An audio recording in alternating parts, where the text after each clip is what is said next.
Hello সবাই, কেমন আছো? আশা করি ভালোই আছো। তো পার্ট 2 তে তোমরা দেখেছিলে আমার দুই ভাইয়ের উড়াধরা বান্ধরমে। তো পার্ট 3 তে দেখবা ওরা আরো কি কি মজার মজার কাণ্ড ঘটায়, বা ওরা আমার সাথে আর কতদিন রয়েছে সেগুলো দেখতে পাবা। তো শুরু করা যাক।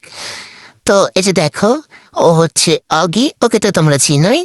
আব্বু ঘুম থেকে ওঠা নিয়ে আসছে ওরে মডেলিং করার জন্য। ঠিক আছে, মডেলিং করায়, মডেলিং।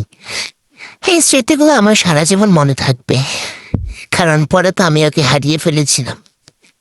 তো দেখো, দেখো ওর সাথে কিরকম করে আব্বু দুষ্টামি করতেছে, ঘুম থেকে তুলে নিয়ে এসে ওর ভয় দেখাতেছে, মানে একটু ফটোশুট করতেছিল আর কি। পরে এই যে দেখো, এটা হচ্ছে গিয়ে আমার বোন রোজি। দেখছি ও একটু চুপচাপ, ও দেখতেছে কি করতেছে না মা করতেছে।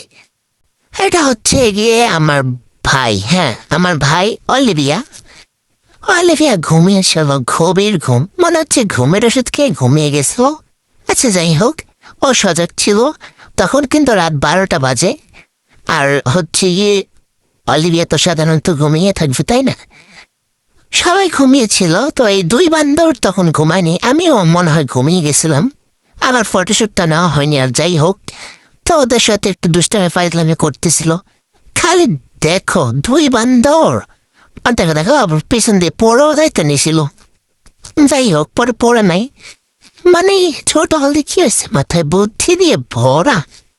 আমি হলে তো ঠাস করে পড়ে যেতাম, ওই বেচারাতে পড়া ওকে আর আমার লাভ মারছে। তারপর দেখো দেও কি একটা ফাইটিং শুরু করছে। এই দুইটা সারাক্ষণ মারামারি করে, এমন মারামারি করবো গো, মারামারি দেখতে দেখতে বাসার সবাই একসাথে ক্লান্ত হয়ে যায়, বিরক্ত হয়ে যায়। এত বিরক্ত লাগে ও মারামারি দেখতে। আবার মজাও লাগে, কারণ একটা ইচ্ছা মতো পিড়া ডাব্লিউ মারে, একটা লাথি দিয়া ঘুষি দিয়া। আমার কাছে মজাই লাগতো, আমি দূর থেকে ওকে তামসা দেখতাম। আর আমার গায়ে তো একটা মার পড়তো না, আমি তো ভদ্র ছিলাম। আমার সাথে মারামারি করতে দেখছো ইচ্ছা মতো পিড়া, একদম পিড়া ছাড়বা তুলে দেয়। আমার আম ভয় দৌড় মারছে, দেখছো। যাই হোক, পরে পালাই গেছিল। দেখছো, পালাইও লাভ নাই, মানে দেখছো খাট থেকে নাই মা যাই টেবিলের নিচে দিয়ে মারামারি করে, মানে শান্তি নেই। 24টা ঘন্টায় ওদের সার্কাস চলে বাসার মধ্যে, সবসময় চলতো। সার্কাস এখন অনেক মিস করি আমি, তখন তো বিরক্ত লাগতো। যাই হোক, আচ্ছা দেখছো মনে হয় একটা কিমা বানা খাইলে দুইটারে, মানে ছাড়ে না ওর খাটের নিচে ঢুকতেছে। কি পড়ে মানে বান্দর হইলে এরকম ভাই বোন হয়। তারপর দেখছো শালার মা, আমার বোন রে মারতে গেছে। এই তোরা ভাই ঝগড়া করতেছ, ঠিক আছে। দেখছো হাই রে, আমার বোনও দেই কম না। যাই হোক, আমি একটু বেশি ভদ্র ছিলাম। এই ভিডিওগুলো দেখার পর দেখছো আমি চোরের মতো দেখতেছি ওদের কাণ্ডগুলা। কারণ কি? কারণ হচ্ছে কি, আমি সব ঝগড়াঝাটির মতো নাই, বুঝেছো? এই ভিডিওটা সম্ভবত আমি পার্ট 2 তে দিয়েছিলাম, তারপরও পার্ট 3 তে আবার দিয়েছি।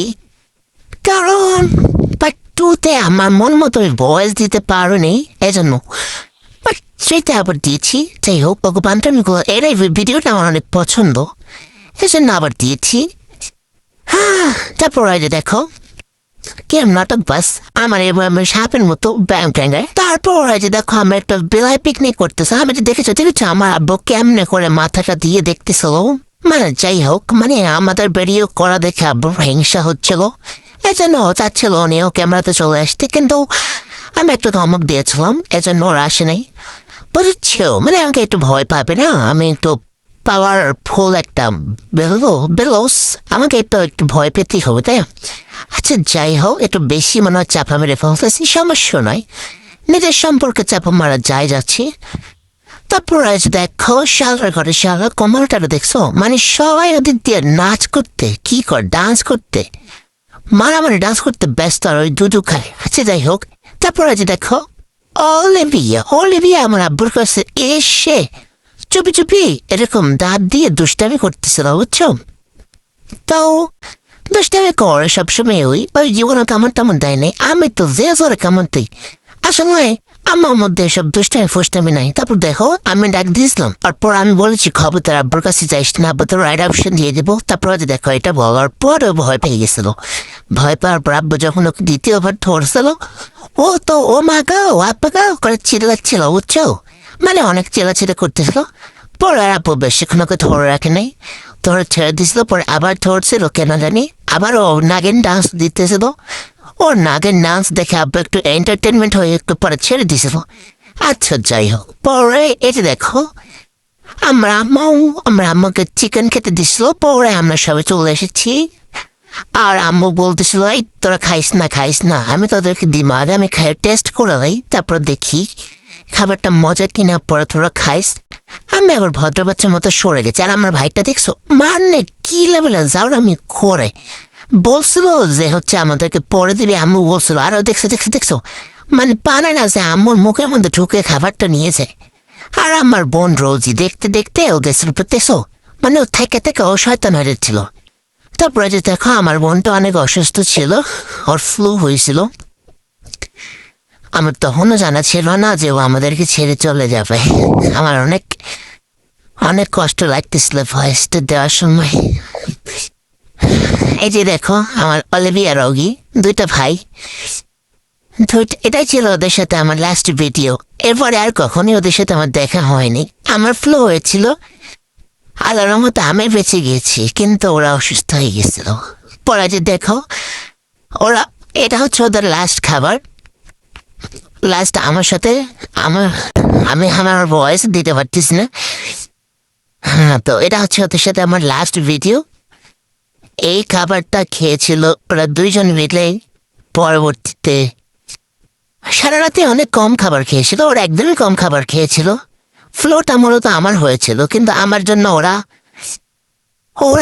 আমার জন্য পৃথিবী ছেড়ে চলে গেছে। আমার এত কষ্ট লাগতেছিল, আমার বাবা এত পরিমাণে কান্না করতেছিল অলিভিয়ার জন্য, অগের জন্য প্রচুর কান্না করতেছিল বাবার পুরা অনেক অসুস্থ হয়ে গেছিল পরবর্তীতে বাবা। আর আমি নিজেকে এখনো ক্ষমা করতে পারি না যে আমার জন্য ওরা শেষ হয়ে গেছে। আমি যদি পৃথিবী ছেড়ে চলে যেতাম, হয়তো আমার দুইটা ভাই জীবিত থাকতো।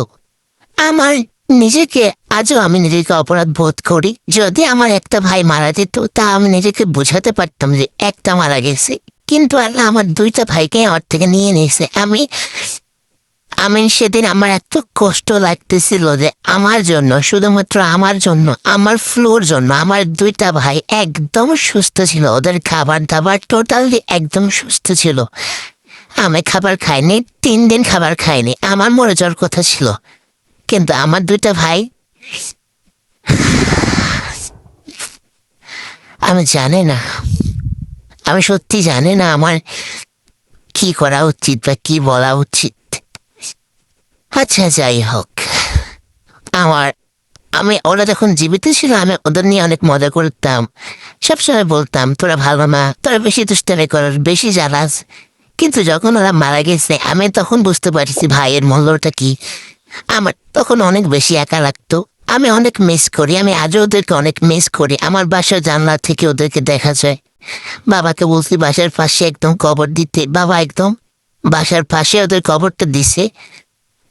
ওদেরকে দেখে আমার এখনো দেখলে বুকটা কেঁপে উঠে যে আমার জন্য, শুধুমাত্র আমার জন্য ওরা চলে গেছে। আমি যদি ওদের থেকে দূরে থাকতাম যখন আমার ফ্লু হয়েছিল, হয়তো আমার ভাইগুলা বেঁচে যেত।